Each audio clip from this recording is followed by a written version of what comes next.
Tapi perlu kami garis bawahi dan kita semua sadari bahwa angka suara tak mutlak menentukan kualitas dari demokrasi. Anies di sidang PHPUMK, angka suara pemilu tidak mutlak tentukan kualitas demokrasi. Angka suara pada pemilihan umum tidak mutlak menentukan kualitas demokrasi dan tidak otomatis mencerminkan kualitas keseluruhan. Pernyataan itu disampaikan oleh Anies Baswedan, kandidat presiden pada Pilpres 2024, dalam sidang pendahuluan gugatan perselisihan hasil pemilihan umum (PHPU) Presiden 2024 di Mahkamah Konstitusi, Rabu, 27 Maret 2024. Anies menyebut kita telah menyaksikan berjalannya satu babak penting dalam demokrasi bulan lalu, yaitu pemilihan umum, yang angka suaranya telah diumumkan secara resmi oleh Komisi Pemilihan Umum.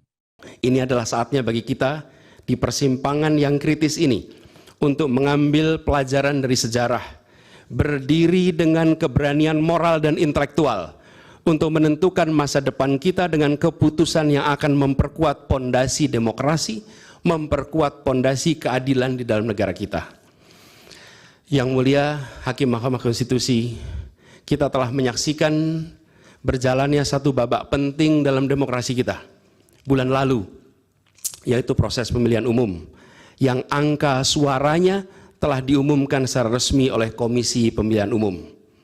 Tapi perlu kami garis bawahi dan kita semua sadari bahwa angka suara tak mutlak menentukan kualitas dari demokrasi. Tak otomatis mencerminkan kualitas secara keseluruhan. Setiap tahapan proses pemilihan, mulai dari persiapan awal hingga pengumuman, haruslah konsisten dengan prinsip-prinsip kebebasan, kejujuran, keadilan.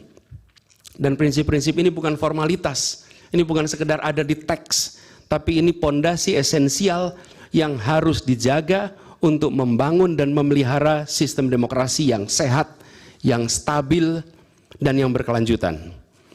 Pemilihan umum yang bebas, jujur, adil adalah pilar yang memberi legitimasi kuat pada pemerintahan yang terpilih, yang bisa membawa kepercayaan publik serta memperkuat pondasi institusi pemerintahan. Tanpa itu, legitimasi, kredibilitas dari pemerintah yang terpilih akan diragukan. Lebih jauh lagi, pemilihan yang dijalankan secara bebas, secara jujur dan adil adalah sesungguhnya pengakuan atas hak dasar setiap warga negara dalam menentukan arah dan masa depan negara mereka sendiri.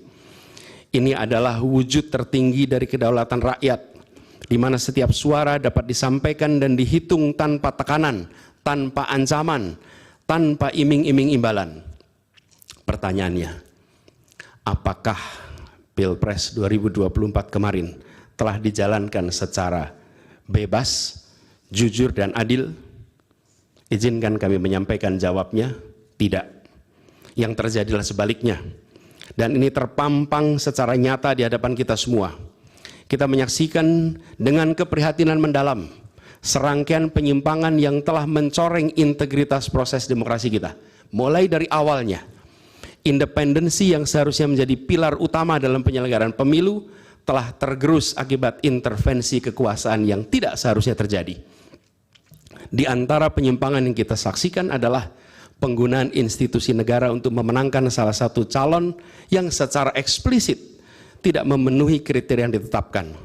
Terdapat pula praktek yang meresahkan, di mana aparat daerah mengalami tekanan, bahkan diberikan imbalan untuk mempengaruhi arah pilihan politik, serta penyalahgunaan bantuan-bantuan dari negara, bantuan sosial yang sejatinya diperuntukkan untuk kesejahteraan rakyat, malah dijadikan sebagai alat transaksional untuk memenangkan salah satu calon. Bahkan intervensi ini sempat merambah hingga pemimpin Mahkamah Konstitusi. Ketika pemimpin Mahkamah Konstitusi yang seharusnya berperan sebagai jenderal benteng pertahanan terakhir menegakkan prinsip-prinsip demokrasi terancam oleh intervensi, maka pondasi negara kita, pondasi demokrasi kita berada dalam bahaya yang nyata. Download Tribun X sekarang, Menghadirkan lokal menjadi Indonesia.